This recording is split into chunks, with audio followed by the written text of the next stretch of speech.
জুলাই সনদ দেখলে আমার মনে হয় ওই গ্রামে একটা শয়তান লোক ছিল। এই শয়তান লোক সবসময় মানুষের প্রস্তাবদেশে কনিষ্ঠানগুলি প্রবেশ করাইত। মানুষ বিরক্ত, কিন্তু কিছুই করতে পারে না।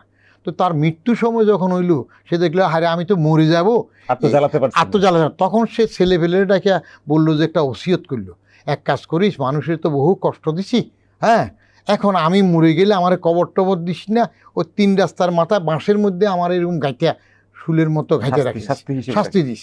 এখন এটা যে সে আরেক শয়তানি করে গেছে এটা তো বুঝে নাই, যেই তারে বাঁশে এরকম গাইটার শাস্তি দিয়ে রাখছে ওসিয়ত অনুযায়ী, তখন পুলিশ এসে সবগুলি আবার অ্যারেস্ট করে নিয়ে গেছে। তাহলে যে শয়তানি করে সে মৃত্যুর পরে লাশ দিয়েও একটা শয়তানি করবে। জামাত ইসলামী এবং এনসিপি এইটা নিয়ে যদি তার রাজনৈতিক যে ভাষায় তারা কথা বলছে, তারা যে ভাষায় জুলাই সনদকে ওন করছে, জুলাই চেতনার কথা বলছে, জুলাই আকাঙ্ক্ষার কথা বলছে, তাহলে রাজনৈতিক পরিস্থিতি সরগরম থাকার একটা ইঙ্গিত দিচ্ছে। যদি বেশি সরগরম হয়ে ওঠে, সেটার সুযোগ আওয়ামী লীগ নিবে কিনা? আওয়ামী লীগের কার্যক্রম নিষিদ্ধ আছে।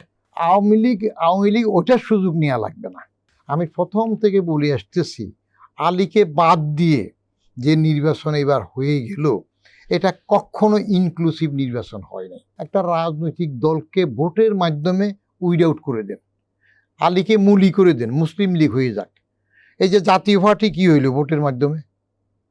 ন্যাচারাল ডেথ হতে দেন, জোটের ভোটও বন্ধ করে দেন, সত্যিকে অন্যটা নেওয়া বন্ধ করেন, দেখবেন যে ন্যাচারাল ডেথ হবে। জামাত কিন্তু দুই পক্ষেরই আত্মীয়, বাজাদের তো পার্মানেন্ট আত্মীয় ছিল, আর আওয়ামী লীগের সাথেও তাদের মিল মহব্বত ছিল।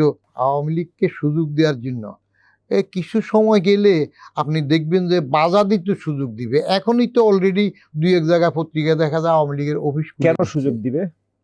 রাজনীতিক ভব্যতা এবং একটা কম্পিটিশন দল আছে।